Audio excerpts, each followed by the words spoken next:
Hospitality Meets is brought to you by RotaCloud, the simple workforce management software for hospitality teams. RotaCloud lets you create and share rotas, record attendance, and manage your team's annual leave, all in less time than it takes to make a brew. It can also make life easier for your staff, allowing them to check their rotas, request holiday, and even pick up extra shifts, all through the RotaCloud mobile app. Start your 30-day free trial today by visiting rotacloud.com/Phil and find out how much easier managing your team can be. Welcome to Hospitality Meets with me, Phil Street, where each week we take a light-hearted look into the stories and individuals that make up the wonderful world of hospitality. Today's guest is Klaudia Mitura, happiness queen herself and now the author of the quite brilliant Alphabet of Happiness. Coming up on today's show, Klaudia describes Phil. Maybe a bit unusual, maybe a little bit out of whack. Phil drops this bombshell. That might be the best thing I've ever heard in my life. And Klaudia reminds us all of something deeply important. There is lots of beauty, lots of wonder, and lots of connection and curiosity around us that we can tap into to fuel our happiness. All that and so much more as I catch up with Klaudia about the release of her book and a great deal many things happiness related. So please don't forget to hit that subscribe button and give us a like and a share wherever you can. Enjoy! And a massive welcome back to the show, the happiness queen herself, Klaudia Mitura. How are you? Oh my goodness, and what a start of the year. Thank you so much for having me back. Yeah, my total pleasure. I mean, anybody who spends any time with you, I would pretty much take a bet that they walk away just a little bit with a bigger smile on their face. Oh, Phil, you're being very kind. I'm getting like all flushed now. No, but you know, look, you have been on the show before. We were actually just talking before we turned the microphone on when that was. That was, can you believe it, nearly 4 years ago, 3.5 years ago, to be more precise. Time flies. But maybe just before we get into why we're here today, just a little bit of a reminder as to who you are and what it is that you do. Absolutely. So my background is I'm a work psychologist and I'm absolutely passionate about learning and development. And currently I work as a L&D manager at the Science Museum Group. And I also absolutely love test driving different hacks that science has on offer when it comes to happiness. And that's why I also host the podcast, The Happiness Challenge, and I have written book, The Alphabet of Happiness. And believe it or not, I also got certified as a Chief Happiness Officer. When I say this to people, people often think it's a fake qualification, but hey, it's not. There is a happiness business school in Lisbon where you can get that qualification, which helps you to really, really, really dive into the science of happiness. So yeah, that is who I am at the moment. That is awesome. That is awesome. That might be the best thing I've ever heard in my life. I was thinking when you said I'm a certified Chief Happiness Officer, I was like, the Chat GPT give you that or something like that. But it's an actual thing. It is an actual thing. The science of happiness is such a big field, and actually, it's incredible to see that we don't learn from very early age how to be happy, and in organizations, often we don't spend enough time thinking about the happiness and engagement of our employees.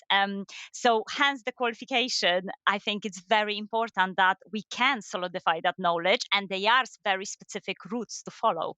Well, sounds like that. We might have to get into that a little bit, but that is not the primary reason. We're not here to solve all the problems. You do that on your podcast in any case. So I would absolutely say to anybody who's interested in anything that we speak about today, that you go and look up the Happiness Challenge podcast. It is a belter. You will walk away happier. There is no doubt about that in my mind. So, but the last time we spoke, I think we said July 22. There was obviously a lot going on in the world, or we were just coming out of a lot that had just happened in the world. A very difficult time, you might kind of theorize to remain happy. Yeah, so you were hosting this podcast at the time. It was under a different banner at the time. It was called And Happiness. You've evolved that, but there was a little seed of a thing in that episode as well that you did reveal that you might write a book one day. And of course, here we sit now, and you have done it. So congratulations, first of all. No mean feat, right? When you've got a life to lead and all of that. The discipline, I am sure, is pretty intense to get that done. But yeah, just to describe the last 3 years. How's it been for you? How's that evolution happened? I love it, Phil. It's like, how long do we get to describe the last 3 years?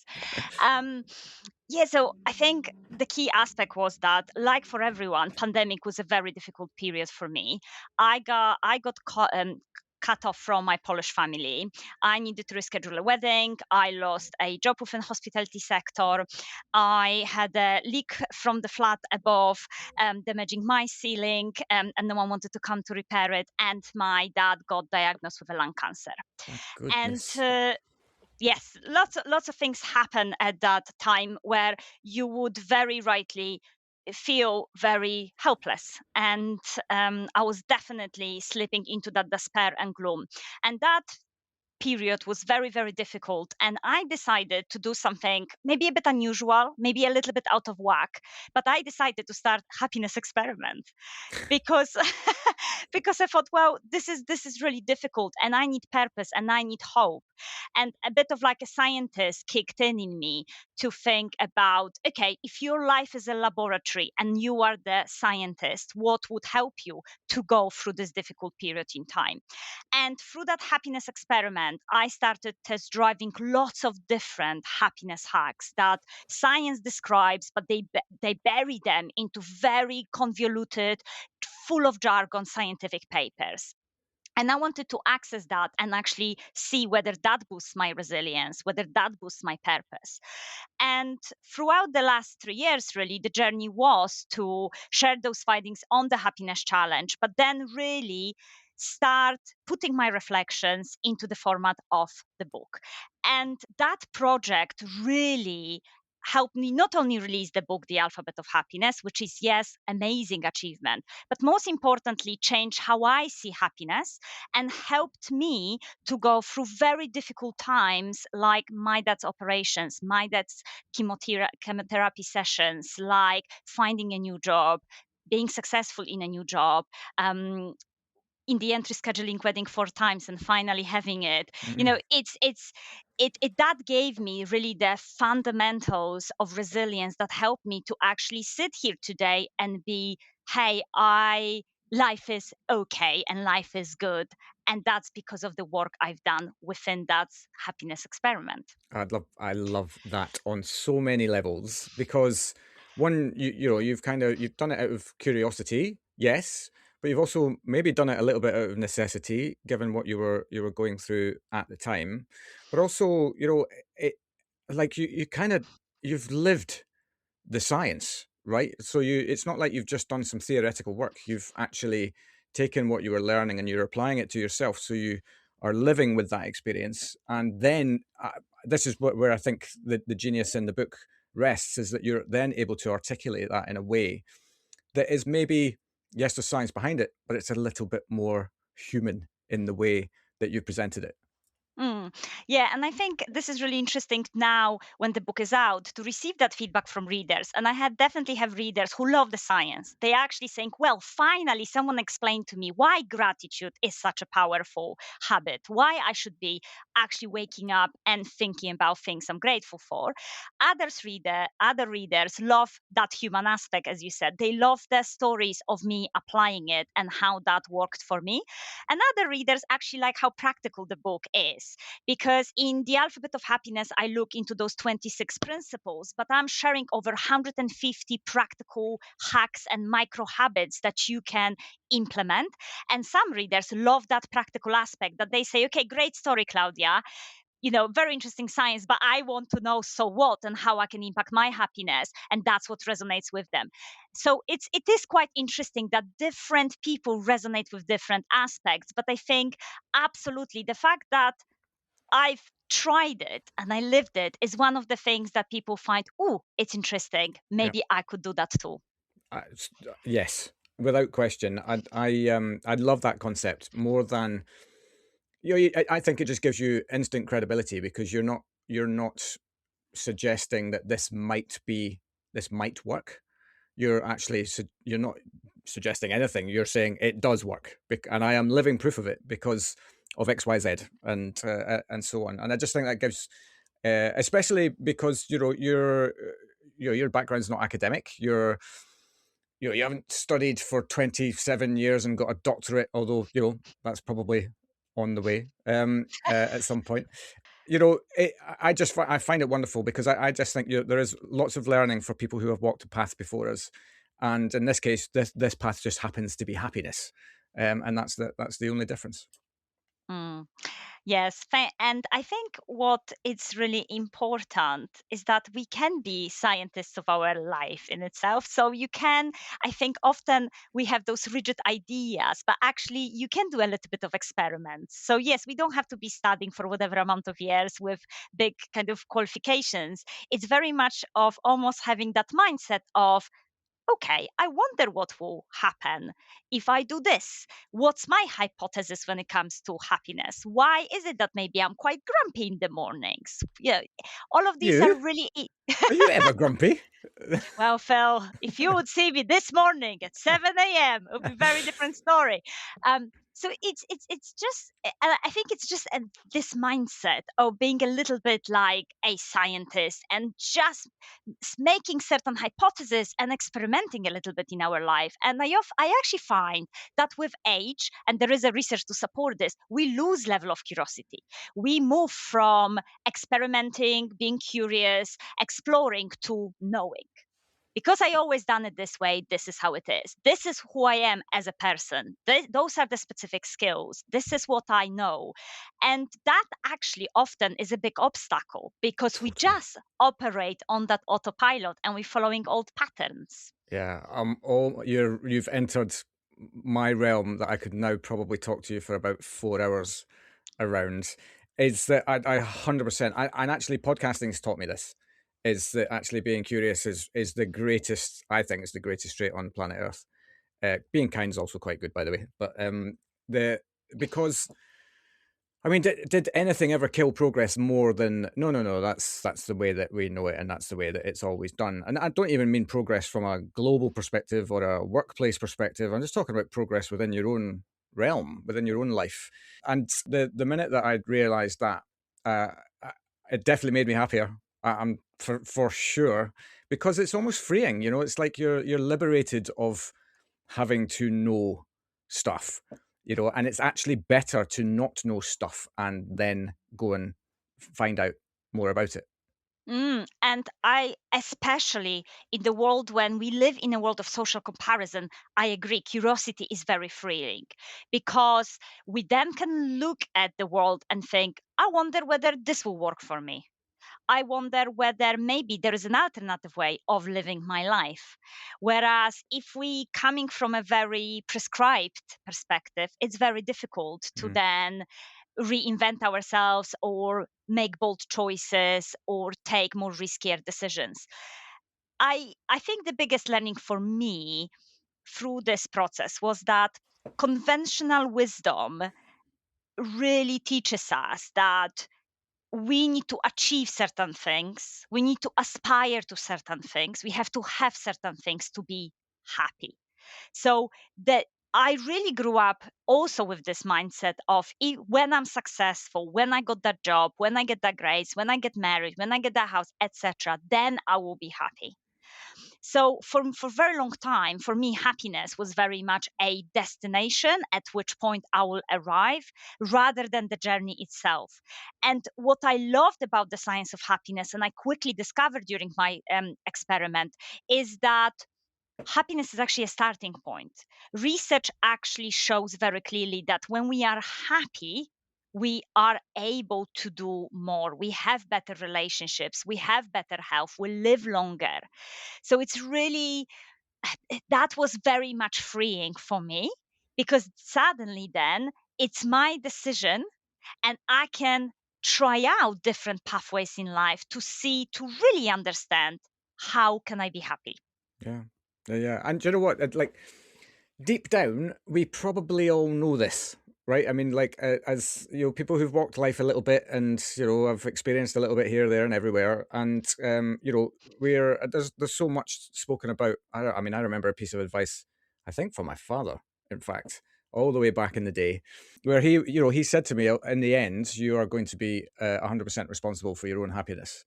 And I always remember thinking that. And I don't even know whether today that's had more of an impact than I give it credit for in terms of how generally optimistic I am about stuff, because I always believe that the end of your knowledge is not the end of the knowledge. There's always something else to learn. And I learned that through medical diagnosis, in fact, when I got a diagnosis which kind of knocked me sideways. And the doctor that I was speaking to at that time had a kind of very hard stop to say that that's it, that's the end of it. And then literally the very next day, I remember I was at a networking lunch.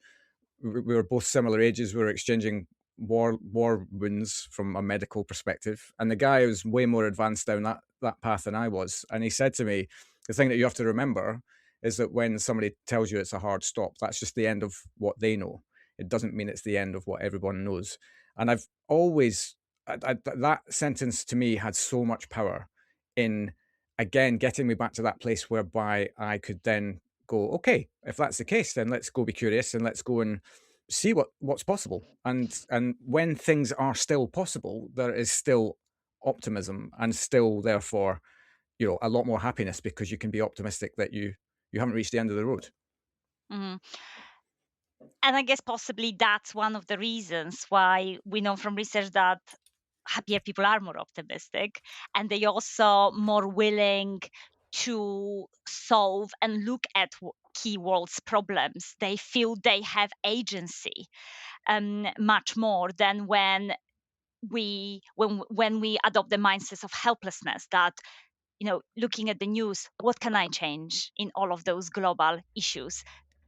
Happy people think, no, I can, because I have my remit of influence. And that's exactly what you're referring to in terms of I can learn, I can progress, and I can move forward. And that's why, again, coming back to this point of experimentation, I struggle for a very long time in life with this idea that there is one answer and that there is one template to live a life, and then there is one pattern to follow. Whereas the truth is, there is so many different options that may be sometimes very alternative, maybe very different, very conflicting of what we kind of had an idea from the beginning. But only if we have that open mind, we are able to follow them. And happiness, of course, when we use that word, it really eh, my Compartmentalizes, is that the word? my English just went. I have six words in Polish currently. My brain is firing me out than other than English. But the word happiness includes, let's say, so many different concepts. So what I also loved about the science of happiness is that it gives us the really important perspective of actually 40%, so quite high, of our happiness is determined through micro habits and small choices we make from a moment to moment.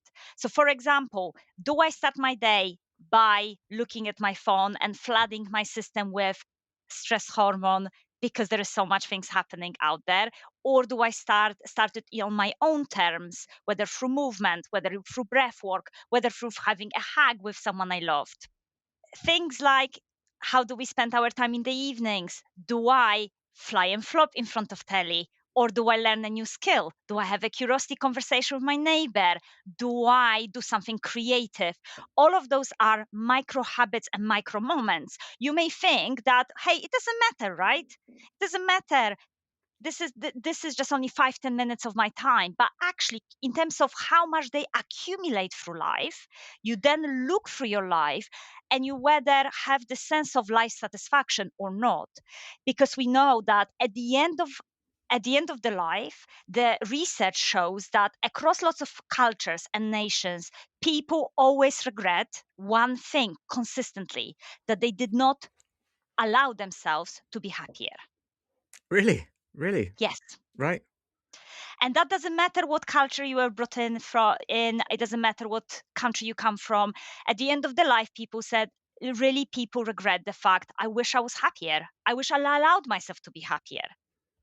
That's really interesting, isn't it, as well? And that the choice of wording there as well around allowing yourself, meaning that we probably place far too much stress on the wrong things in life in order to not be able to achieve that simple thing, really, because of, well, probably so many things that just impact people's lives day to day, that feel like, yeah, maybe that's the thing that I'll get to at some point, but for now I've got to focus on this thing or this thing.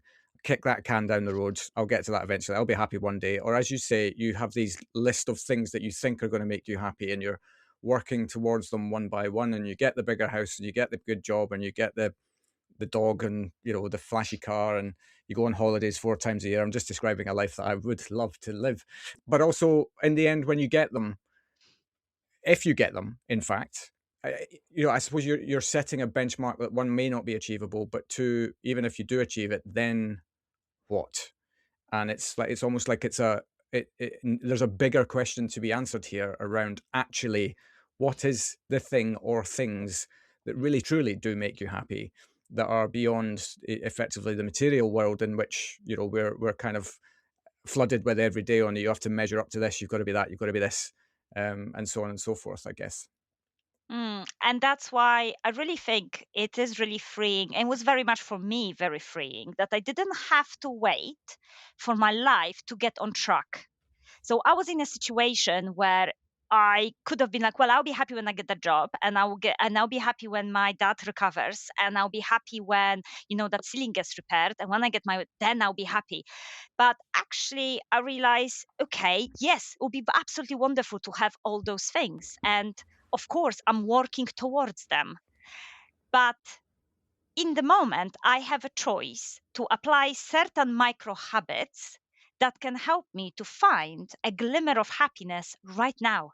How wonderful is that? I don't have Mm. to wait for people to change, for my circumstances to change, for things to get better. Things sometimes get worse, even. I can be in this moment, can generate that spike of happiness for me.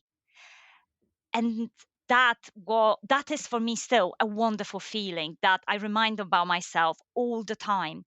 And when you look at the research, there is so many different habits, micro habits, that scientists speak about, but they really can be categorized in those like three groups.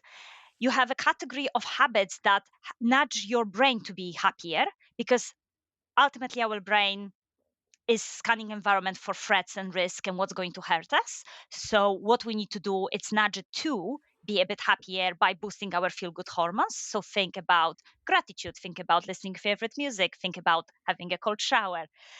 Now, the second one is all about connection, and connection is very important through that idea of learning new skills, being curious, having quality time with each other.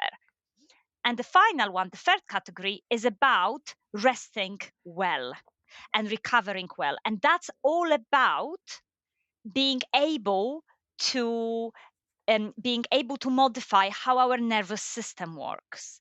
So being able to bring ourselves to that resting periods in time. So again, time in nature, breath work, sound healing. So we are very much working with our nervous system to relax and restore. So those are really like three wide categories. And within that, you know, so much So many choice, things. Yeah, yeah. so many different things that you can apply. Yeah, and I suppose that then is the next point, I guess, is that you then, as an individual, have to go away and take some time to figure out what each of these things, what works for you. Like, from my own perspective, something that I always return to if I'm having a day that is just not going the way that I want it, is the music of Hans Zimmer. I know, because it re-energizes me. It makes me feel serenity. There's lots of reasons why I go to that specific place, because I know it creates some kind of reaction within me that just kind of regrounds me, and we go again. We go at whatever we're going at with renewed vigor. But I kind of I intentionally learned that. So, I mean, that has to play a part in it, right? You can't, this stuff doesn't just come to you. You have to do the work. You've got to go and do the work on yourself and really understand what it is that brings you joy. Mm. But I think it's an amazing experiment. It's an Totally. amazing journey. Totally. Like, it's just thinking about building your own toolkit, Yeah. building your own toolkit of happiness, and being like, yep. this is what's happening in my life. This is what I need. Okay, I'm getting stressed. I can feel my heart rate going up. Okay, I'm going to take 5 minutes of a sound healing break. Okay, I can see maybe my relationship is not working with my partner. Great. I know that gratitude and being grateful for what we bring to the relationship can help us to create more intimacy. Let me work on that. You know, I really I really love this idea of having a toolkit of options that we can return to. But you're right. I in my book, The Alphabet of Happiness, I'm not telling you do all of this. Actually, I would say don't do all of this. It's not possible. Don't even try. Yeah. Um, I'm giving you lots of different options. I'm telling you what worked for me, and then you need to absolutely put the work and decide what matters and works for you. The second point I would love to make here is that I also don't call out for life overhauls. Like we are in the beginning of 2026. People speak about New Year's resolutions. Hey, great if you want to set intention for the year. But again, I really believe that smaller actions consistently, even for a few minutes, are much more impactful than that's it. Now I'm this brand new person that is doing X, Y, and Z, and actually we're not sustaining that throughout the year. For me, if what can you change that is 1% better? What can you do that is 1% is going to bring you more joy daily? That's it. And that 1% could be that, yeah, you have an extra glass of water so you get hydrated. Or maybe it is that, yeah, you stop and listen to your favorite music. Or maybe you reconnect with some friends you lost touch with. It can be very, very simple, but the idea is that we trying it out, seeing how it works, and then modifying it and making conscious decisions. I feel people don't make often conscious decisions. I have friends, or my sister will call me and say, "Oh, I have such a bad day," and I'm like, "Okay, have you drunk some water? Have you had breakfast? Have you moved? Have you set an intention? What you're working on?" She's like, "No." Well, what can I say? Mm. you know, Yeah. Help I'm, yourself. I'm sorry. Maybe eat something. Maybe like have a like it needs to be. It needs to be that active moment in life rather than thinking, hey, the happiness will arrive one day. One day I will feel happy. No. That is very difficult. Yeah. Five-star hospitality means having the right people in the right place at the right time, and that's exactly where RotaCloud can help. RotaCloud is the online platform that makes planning rotas, recording attendance, and managing annual leave easy. Its simple, drag-and-drop interface lets you create and share rotas with your team in minutes, while our built-in budgeting tools mean you'll know exactly how much you're spending on staffing before sending the rota out. RotaCloud also makes life easier for your staff, allowing them to check their rotas, request time off, and pick up extra shifts, all through the RotaCloud mobile app. Start your 30-day free trial today by visiting rotacloud.com/Phil and find out how much easier managing your team can be. Yeah. Well, you can. I suppose the key thing with this as well is identifying that you can have way more control over this than you think you can, or maybe you can, but you're not actually doing anything about it. So there is very, very simple things that you can do to just get on that path in some way, and then look back and thank yourself 6 months later when you're probably a even slightly happier person. You can probably slightly deal with stress better. You can all manner of stuff that just is a byproduct of doing this work. And let me tell you, I am a student of some of your work. It bloody works as well. Like it's a critical thing, like to just get on top of is that it's not just a book that theorizes stuff. This is a book that actually gives you things that will help you understand it, but also help you kind of implement it and move towards a happier space. And I also want to stress that we're not talking here about toxic positivity, right? I also Oh yeah, you're sometimes great, have. man. You go, girl. All that kind of stuff. Exactly, Yeah. exactly. I do have few readers or like people coming like, oh, but what, you're just talking about this happiness. That means I'm just going to like ignore all the problems in my life or all the difficult feelings. No, don't do that. It's not about denying that things are tough. Things are uncertain in the world. We are going through personal and professional and relationship challenges. Of course, this is what human journey is, very complicated, but it's it's not denying that at all, but it's just coming to it from a perspective: I accept what I feel. This is what I feel. Could I try could I try a quick break? Could I try a different approach and see how that changes slightly what I feel? Or do I have a different perspective of what I'm feeling? But it's absolutely not denying that things are tough.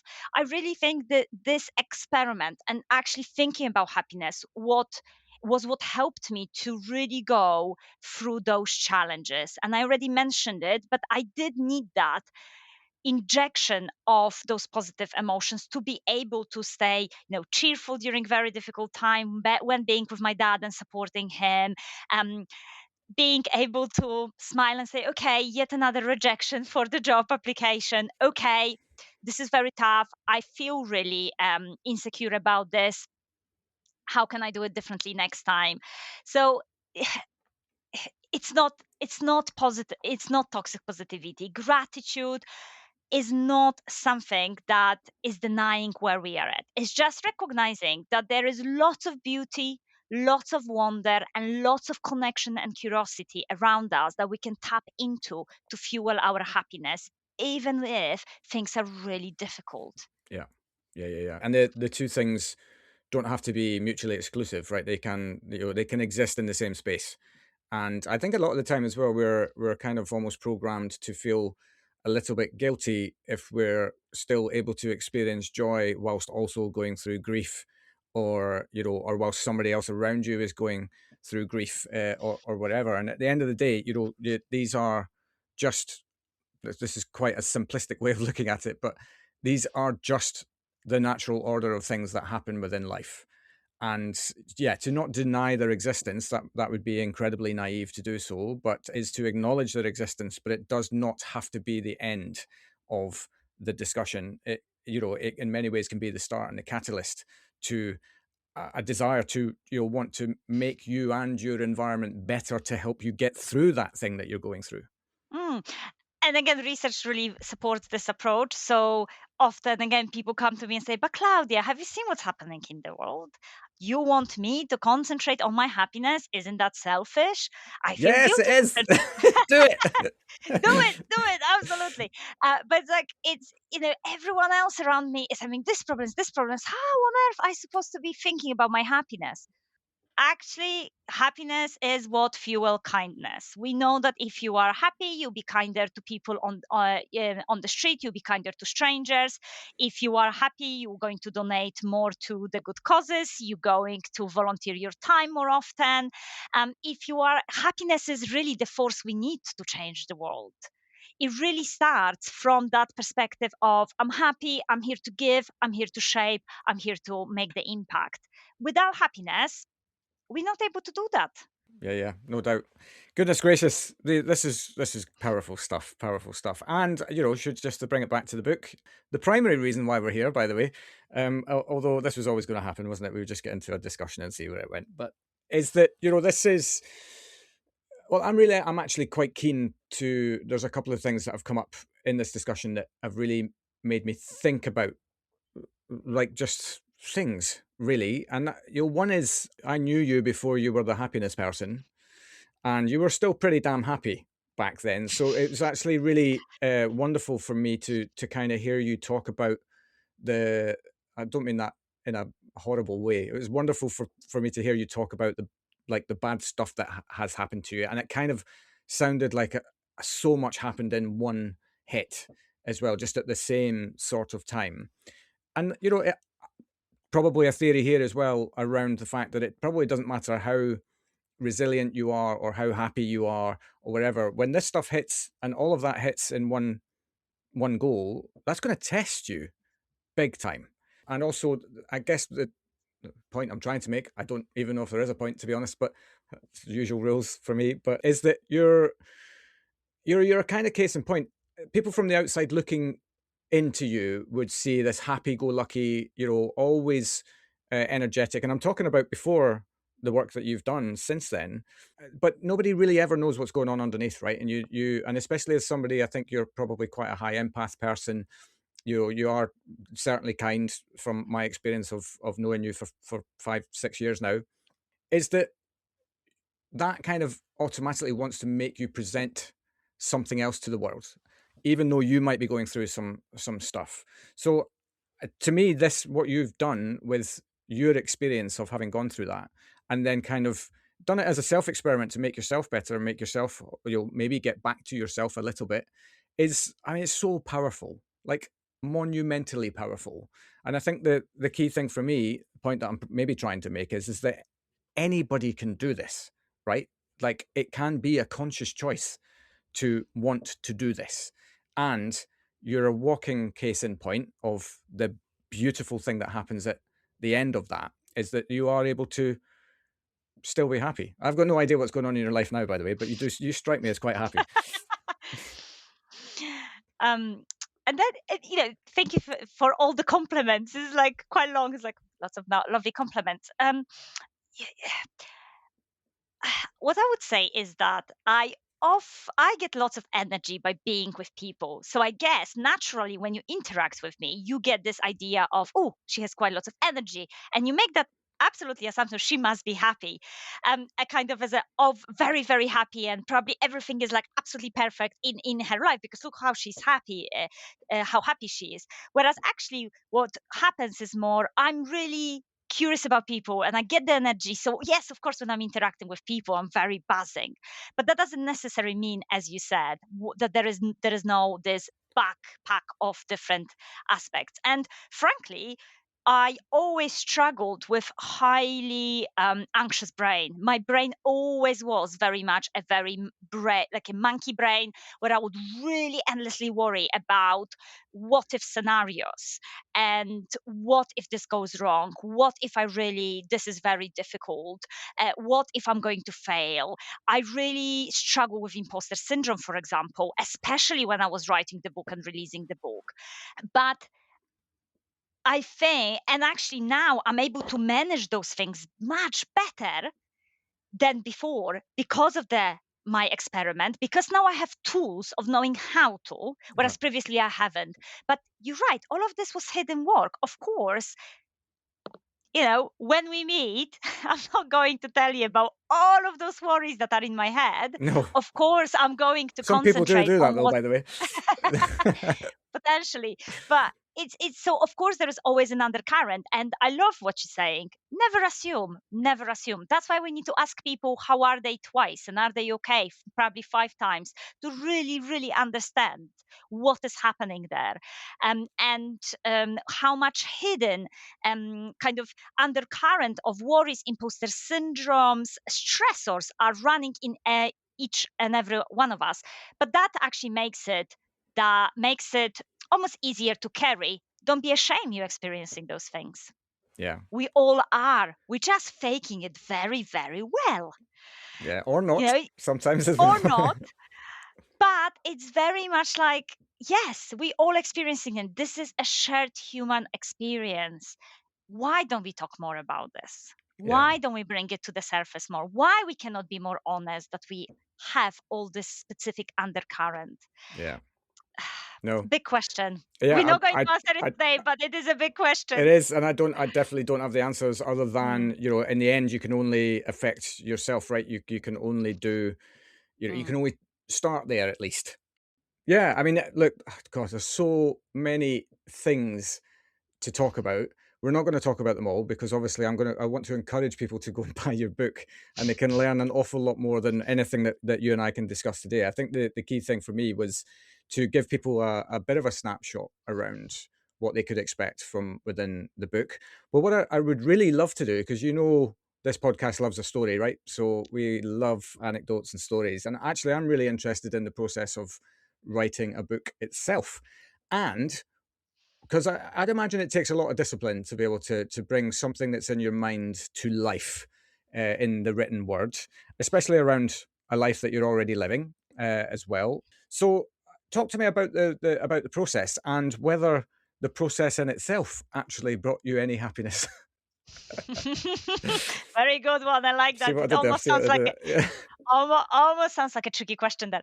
Um, so I think my story was that because I was going through this happiness experiment, I loved this idea of sitting and writing and having the reflections. And I was researching, of course, different studies and reading different journals. And the process of writing a book was almost like a bit of self therapy and journaling. And that was absolutely incredible. I did not know how much I love writing till I started writing the book. So Really? the Right. process, yeah, absolutely. Like the process itself of writing, coming up with ideas, doing research, pulling it together was like amazing. The process of then editing the book, bringing into life, going through all of the kind of hoops that I needed to go with a publisher was actually really difficult. And it was very yeah, it was very difficult because it is more like a admin task, really. So when we think about writing a book, or at least what I was thinking about writing a book, I imagine myself somewhere beautiful among lavender fields, drinking glass of wine, writing, writing on a typewriter, and just the thoughts flowing. And that's not what it is, actually. Right. It's for at least it wasn't for Really? me. Maybe Yeah. for maybe for some people it was like that. For me, it wasn't. It was very much of, it takes lots of discipline to sit down in front of your laptop and write, even maybe you don't feel like writing. Um, and then when it comes this process of, okay, I have a book.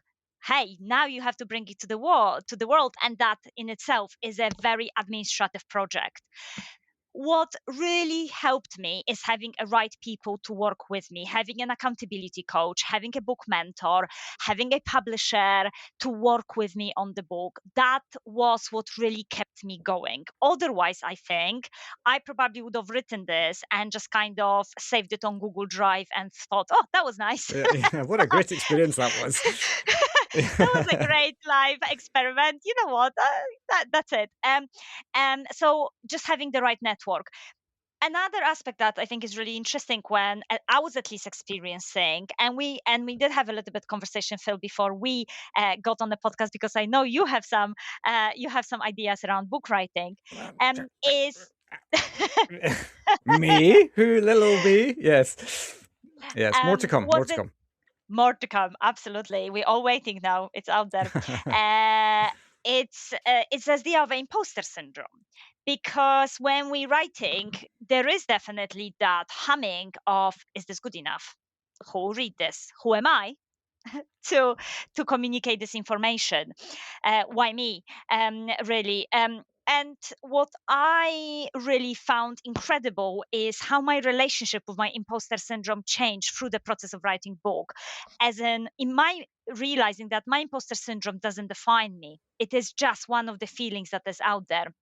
I actually named my imposter syndrome. I named my imposter syndrome Linda. I do apologize to all the wonderful Lindas that are out there. My Linda is not that kind. For start, she wears pink, and she knows I really dislike pink. And she is one of this voice that really often would undermine me. And actually, really, what was really interesting that was happening for me was the closer I was getting to the book launch, the more I was getting freaked out about the book launching. The more you know Linda was I getting involved. Yeah, Linda was basically just on a megaphone being like, this book is no good. No one will buy it. No one will read it. This is not good enough. And actually, what if you plagiarize someone and you're going to go to jail? You know, God. oh my God, Linda, come God, on. I thought my You know, imposter syndrome, which will be getting named after this show, by the way, I thought mine was bad. 'Cause that is loud. yeah, that is absolutely loud. But then actually just working with that feeling was in itself very freeing, and understanding that I'm not Linda. Linda is a voice that's trying to protect me. Of course, it is stressful to launch a book. Of course, everyone has doubts, especially if it is your first book. And what I need to work on is, provide Linda, like a scientist, evidence that actually this is really good. And the moment book is out there, it's actually a little bit easier because you like, hey, it's out there. There's nothing for me to That's do. it. And Yep. then Press that's it. send. That's it. Yeah, present. It is out there. That, I cannot pull the book out of every bookshop at the moment. But whether we can say it was a happy or no happy experience, again, it's very simplistic. I think there are moments of so many different feelings. But what makes me now really happy is that people write to me, readers comes to me, they leave reviews, they engage with me, and they say how things changed for them and what was impactful Oh, for that's them. really And cool. for that, frankly, all of those hours of writing, all of those early starts, all of those maybe specific all of the specific things that I maybe haven't done because I was writing. Because let's be honest, there's always trades off. There are always sacrifices. When I was writing, I couldn't do lots of other things in my life. Yeah. Were absolutely worth it. And it is a bit addictive, though. I am Is thinking it really? about another book. Are you really? Well, that doesn't surprise me. So that would be, in a nutshell, my book writing experience. If that answers your question in a very lengthy and waffly way. No, no, not at all. I think the thing is because you raise a point there for me, which I think probably is really relevant because it's in us all. We all have some kind of imposter syndrome or whatever you want to call it. People call it different things, but it's a voice in your head that basically says you're not good enough. Why do you want to do that? That's that's not you. That's not who you are. Something going off, which is just that defensive mechanism, right? That's trying to protect you from yourself, from harm, from whatever that might look like. But the I think the key thing that you raised there is that it's not about eradicating the voice. It's about learning to live with it, in tandem with it, and respect it, but not let it rule the and sometimes you have to fight through that. If Linda's shouting very loudly in your face, then you've either just got to stick your fingers in your ears and close your eyes and crack on regardless, or you shout back and or give them the data that they need to dim the voice a little bit. I find that really fascinating, and I think the key thing for me there is about that concept of living with that personality trait. You can look at other personality traits that we have in different times of our life. Some people call them the demons, right? The demons that live within you that make you think X, Y, Z.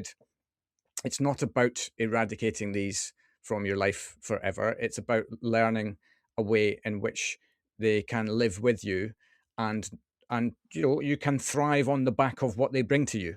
And when you do that, that brings happiness as well, because there's a contentedness around the respect that you have for all of those little voices that go off in your head. I just want to make it clear, I don't have voices speaking to me all the time, just in case anybody's worried or anything like that. But hopefully people get the point, is that that is also a major part of general happiness, is your happiness with yourself, right? And your ability to self-destruct and understand then what to do with that in order to get yourself back to a happiness state. And when we look into the neuroscience of self-belief, again, all of those things that we sense and that we're talking about now kind of from human experience are confirmed, because in order to build self-belief, we need to step into new experiences, and we need to almost like prove to ourselves that we can do things even though we have a slight discomfort, because then that tells us, okay, I wasn't sure how, but I find out, and therefore I have increased self-belief that I am capable human being. So again, when confidence, self-belief, those are all patterns that we can learn, but they require some learning and pausing and having headspace to do so. Whereas if we don't do that, what could happen, and what I could have done, was like, well, I'm not going to do this at all because it's too scary, because I have this doubt in me. Instead, it was more through, how can I navigate it? What can I learn about that? And now I can say to myself, hey, I've done it. And that's really important to my self belief. Yeah. Brilliant. Is there anything, or well, let me rephrase the question, Your Honor.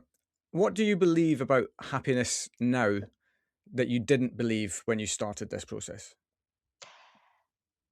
So when I started this process, I was definitely following conventional wisdom. I thought that there is a cutout and a template and a pattern of a life that I should lead. And if I lead that, I will be happy. And now the biggest aspect for me is that that's absolutely not the case. And the path to happiness is about the micro habits. And the happiness in the moment is able to influence what choices I'm going to do in the future, whatever I decide to do in life. But it needs to start with happiness and my well-being. And that means different things at the different points in time.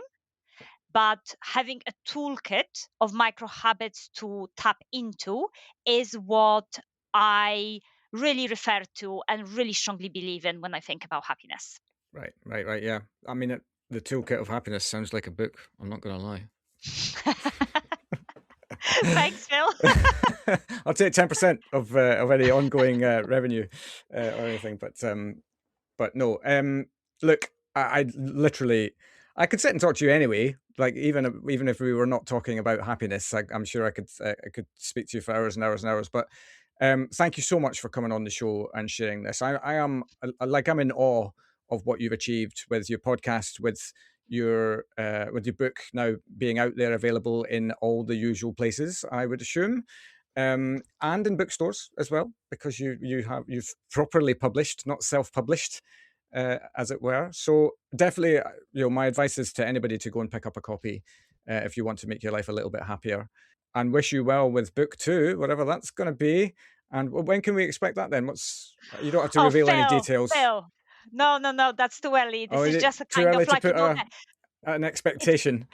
No, it's like a craving in my soul for the book, and I can feel it coming, but it's too early. For now, is it okay if I wave the book? Of course it is. Yes. Yeah, this is the alphabet of happiness. It has all my favorite colors. I'm a turquoise person. I was so worried that they're going to decide on a pink cover, and I already mentioned pink is not my color.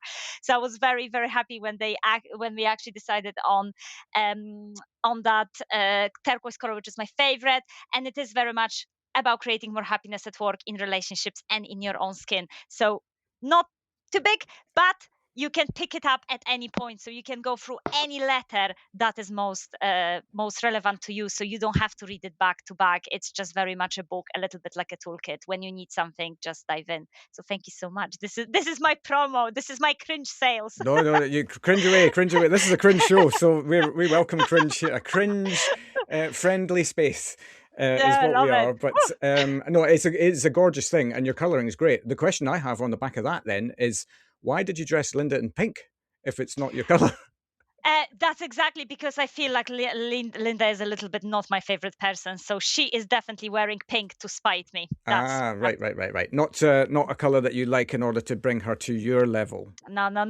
Me and Linda, we have a complex relationship. Superb. Wish you all the very best with the book and anything that comes on the back of that as well. I know you do some speaking now as well on the back of it, and wish you well with that. If anybody's out there who's looking for somebody to come and speak to your organization or something else about the world of happiness, I can imagine no one better to come and do that than you. So I wish you well with that new career as well. Thank you so much, Phil. Thank you so much for having me again. And I dare everyone to be 1% happier in 2026. Fantastic. Thank you so much. And there we have it. Klaudia reminding us all to prepare to be happy. A joyful, honest and properly uplifting conversation, and a reminder as well that happiness is actually a skill. And yes, we can all practice it. We will of course be back next week with another awesome journey from hospitality, so have yourselves a cracking week, and I'll see you then.